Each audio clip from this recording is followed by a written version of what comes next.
Assalamualaikum warahmatullahi wabarakatuh. Pemirsa Jateng Pos TV, berjumpa lagi dengan Jateng Pos TV dalam segmen Ngobrol Santai. Ngobrol santai kita pada hari ini 12 April 2021 cukup istimewa karena kita akan ngobrol bersama Bapak Kepala Dinas Pendidikan Kota Semarang, yaitu Bapak Gunawan Saptogiri. Pak Gunawan, langsung saja, ikan sepat, ikan gabus semakin cepat semakin bagus. Pak Gunawan, mungkin bisa dijelaskan Pak persiapan untuk pembelajaran tatap muka atau TPM di Kota Semarang, Pak. Sejauh mana persiapannya, Pak? Ya, terima kasih. Sebetulnya kita ini untuk pendidikan di Kota Semarang sudah kita siapkan tatap muka di bulan Januari.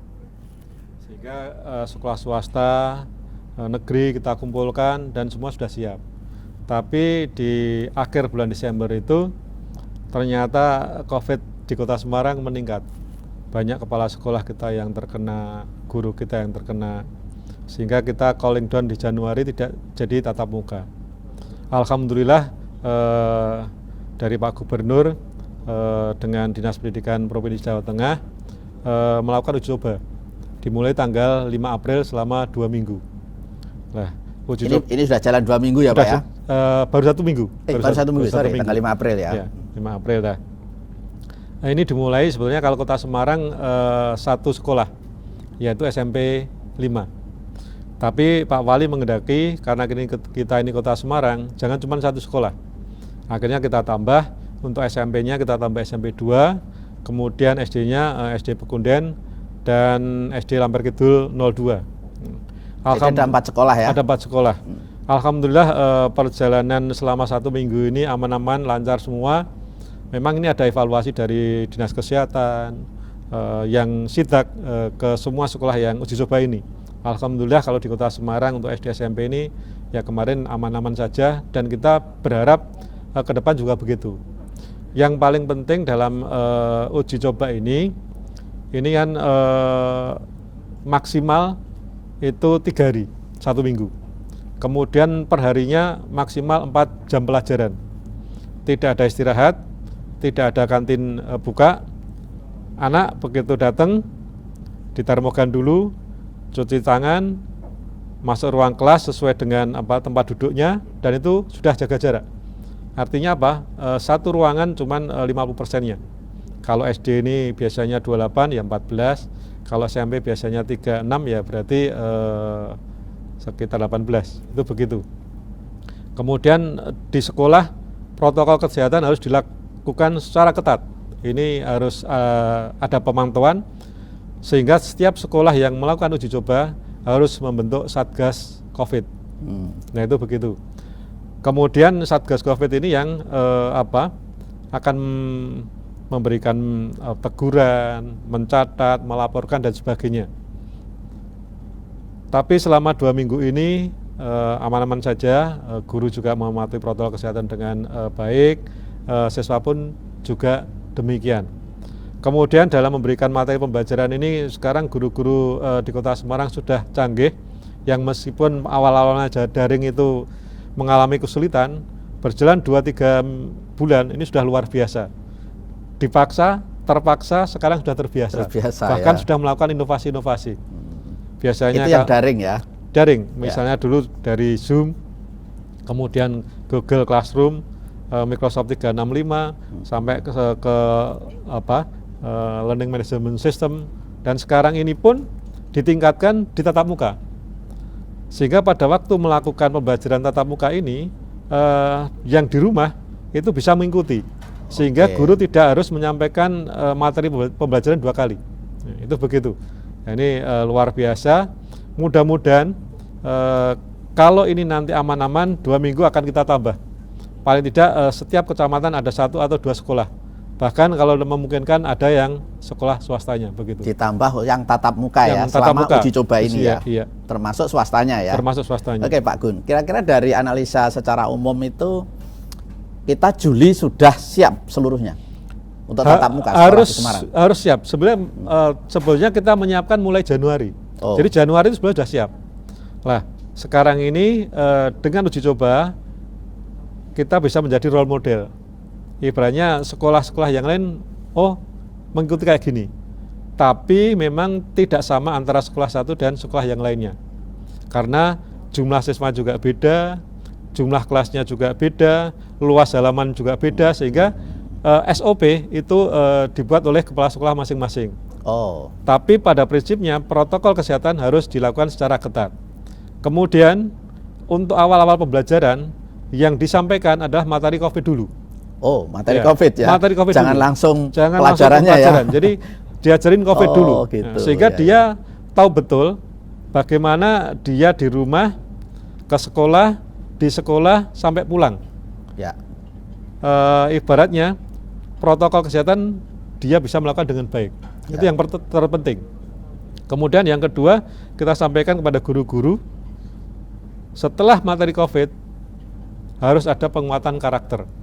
Dan ini tidak cuma kewenangan dari guru agama, semua guru mapel apapun harus melakukan penguatan karakter terhadap peserta didik. Siswa Nah, ya. konsepnya kita bergerak bersama untuk betul. penguatan karakter peserta didik ini. Oke Pak Gun, dari mungkin evaluasi selama ini dari program sekolah tatap muka bulan Juli ya, targetnya semua harus sudah siap.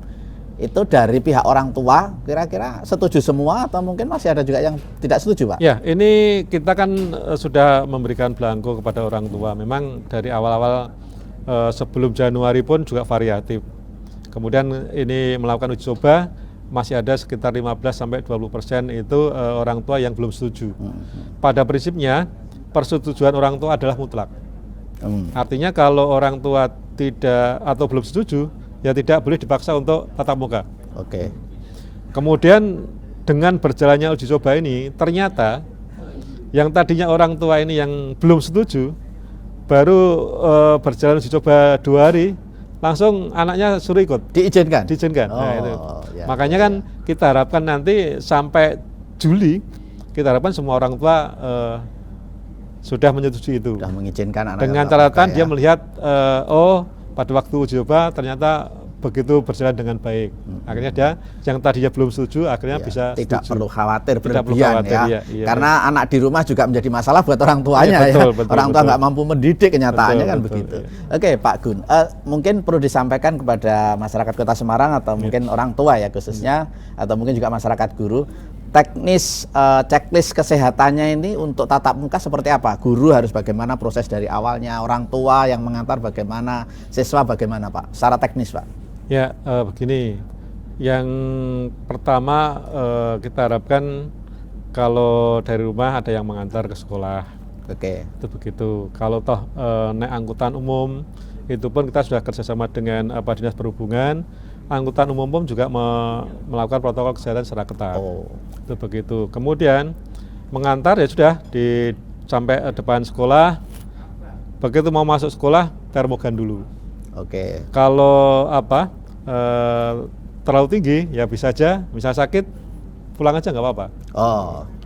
Kalau aman, kemudian cuci tangan, masuk sekolah dan tempat duduknya ya tidak berubah. Betul. Di situ terus. Di situ terus. Di situ terus, ya. Dia hari ini, hari besok itu tetap di situ terus, ya. Betul. Logikanya nggak boleh pindah-pindah. Nggak pindah-pindah. Oke. Kemudian guru pun juga demikian. Guru pun juga harus melakukan protokol kesehatan dengan ketat, termasuk memakai masker dan sebagainya. Kemudian menjaga jarak dan sebagainya. Pada prinsipnya, yang namanya protokol kesehatan harus dipatuhi oleh semuanya.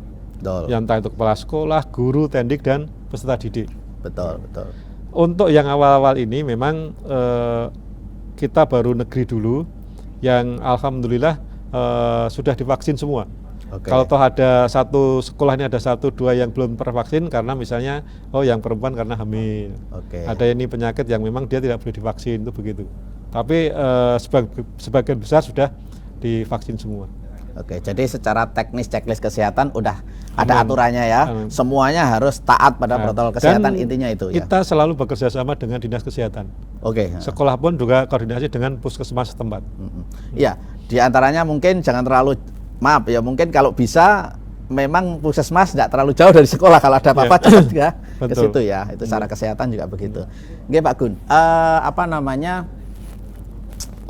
kan sekolah dipaksa ya harus standar ya secara checklist kesehatan, harus menyiapkan ini itu kan semua butuh biaya Pak. Betul. Itu kan mungkin dulu tidak teranggarkan. Di sekolah sekarang harus belanja misalnya hand sanitizer segala macam itu, dananya dari mana itu Pak? Ya, setiap sekolah punya anggaran BOS, Oh gitu. bantuan operasional sekolah dari pemerintah, yang di masa pandemi COVID ini bisa fleksibel. Oh, Artinya apa? Fleksibel untuk memenuhi sarana prasarana protokol kesehatan itu diperbolehkan. diperbolehkan. Ya, mulai dari apa? Membeli termogan, hand sanitizer, masker, membuat tempat cuci tangan, perbaikan kamar mandi dan sebagainya itu diperbolehkan. Oke, berarti buat Bapak Ibu guru ya di sekolah mungkin sudah ada solusi jika misalnya persoalannya beli sarana untuk protokol kesehatan itu dananya berarti menggunakan BOS diperbolehkan ya, tentu dengan yang bertanggung jawab ya Pak ya, tidak perlu khawatir lagi ya. Khusus untuk masa pandemi ini secara khusus dibolehkan ya untuk itu ya. Oke Pak Gun, apa namanya untuk guru ya, untuk guru yang negeri sudah divaksin semua ya, termasuk mungkin masyarakat sekolah semuanya sudah ya, semuanya. Kalau yang swasta Pak? Ya memang di swasta belum secara keseluruhan, tapi kita selalu kerjasama dengan dinas kesehatan. Di sini pun juga dilakukan kemarin vaksin di PRPP, itu bahkan untuk guru itu bisa mengajak orang tuanya yang usianya mungkin 60, di atas 60 itu diajak ke sana, karena memang prioritas untuk lanjut usia. Tapi sesuai dengan kesepakatan 4 menteri itu bahwa vaksin untuk guru dan tendik baik negeri maupun swasta itu akan selesai di akhir Juni. Akhir Juni itu semua sudah selesai ya. Negeri dan swasta Pak. Negeri dan swasta. Oke. Makanya kita tunggu dinas kesehatan di dropping vaksin dari pusat. Nah itu yang paling penting ya. Karena untuk menuju ke bulan Juli semua sudah tinggal landas ya Pak ya. Tinggal running aja. Oke Pak, nanti setelah tinggal landas bulan Juli ya semua udah tetap muka Pak. Tapi kan yang paling penting juga tetap harus dipantau Pak setelahnya itu ya. Ya jadi begini, yang namanya new normal itu meskipun kita kembali ke tatap muka seperti biasanya, tapi dengan kebiasaan baru. Jadi tetap. Jadi kita ini tatap muka dengan norma-norma baru. Betul. Itu begitu. Artinya bukan berarti begitu tatap muka kita seperti sebelumnya, enggak. Tatap muka dengan tatanan yang baru. Yang baru. Tetap protokol kesehatan harus diterapkan secara ketat. Itu begitu. Ya, itu sampai kapan kita tidak tahu, sampai kondisi mungkin pandemi berakhir betul-betul berakhir ya. Makanya kalau new normal ini kita nggak tahu sampai kapan. Tapi kita harus melakukan itu.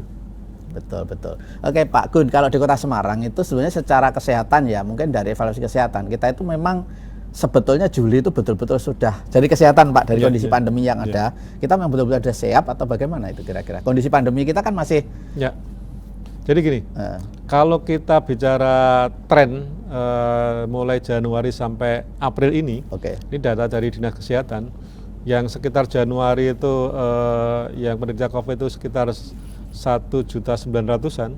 Sekarang ini menuju angka ke 250-an. Turun jauh ya. Ini turun jauh sekali. Lah, ini harus kita pertahankan. Lah, untuk mempertahankan sesuai dengan tagline-nya Pak Wali, bergerak bersama. Kita harus bareng-bareng. Semua masyarakat harus betul-betul menerapkan protokol kesehatan secara ketat dimanapun berada. Itu begitu. Jadi artinya secara grafik pandeminya kita di Kota Semarang khususnya sudah turun. Sehingga sangat masuk akal ya untuk kita persiapan ke sana. Jadi tidak perlu begitu khawatir di situnya ya. Oke Pak Gun, mungkin secara teknis pemberlakuan tatap muka ini mungkin agak detail lagi adalah ketika hari-hari ya di sekolah ya. Kan yang diawasi tidak hanya murid tapi juga guru kan. Kayak Pak Ganjar kemarin evaluasinya itu justru guru itu malah minta foto berdempetan dengan Pak Ganjar, yang gitu-gitu kan sebetulnya di luar kesadaran dia yang sebetulnya tidak boleh. Itu nanti mungkin dalam perjalanannya perlu agak ketat Pak Gun ya. Jadi begini, kita ini kan selain di sekolah itu ada Satgas Covid, tapi ada pemantauan dari Dinas Kesehatan. Alhamdulillah kemarin pemantauan dari Dinas Kesehatan untuk SD dan SMP yang di Kota Semarang nggak ada masalah. Artinya apa? Guru Tendik, peserta didik bisa melaksanakan protokol kesehatan dengan baik. Semua tertib ya. Meskipun di tempat lain ada, tapi bukan di tanah kita. Bukan di Kota Semarang ya. Itu di Ungaran itu kalau nggak salah itu. Ya, memang artinya kesadaran protokol kesehatannya harus semuanya ya. Harus semuanya. Oke Pak Gun, mungkin terakhir ada yang mau disampaikan kepada masyarakat sekolah? Ya, kepada yang pertama kepada orang tua. Orang tua bisa mengamati bagaimana kita melakukan uji coba pembelajaran tatap muka. Bagi orang-orang tua yang belum menyetujui nggak apa-apa, sambil melihat bagaimana sih kita melaksanakan pembelajaran tatap muka dengan protokol kesehatan yang ketat. Sehingga harapan kami pada saatnya nanti semua orang tua bisa menyetujuinya. Kemudian kepada guru dan tendik, dalam kondisi apapun harus selalu diterapkan protokol kesehatan.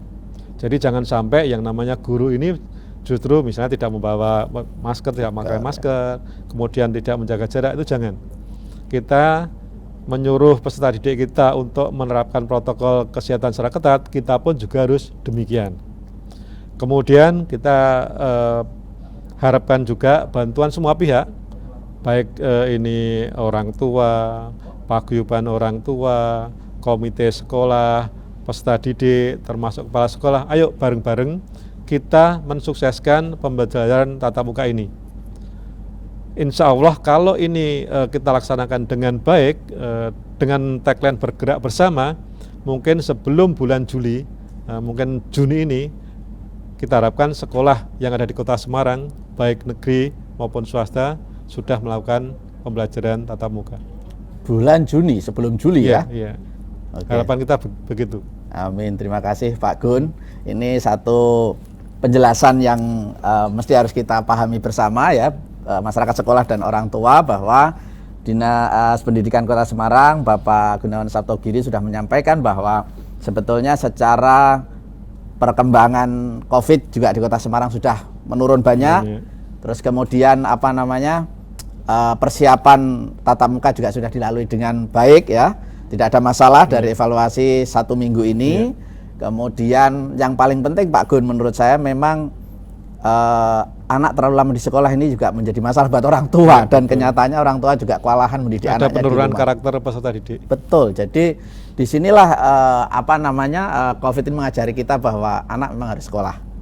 Terima kasih Pak Gun penjelasannya, semoga bermanfaat. Saya Bejan Saidan, Jateng Pos TV, undur diri. Assalamualaikum warahmatullahi wabarakatuh. Waalaikumsalam warahmatullahi wabarakatuh.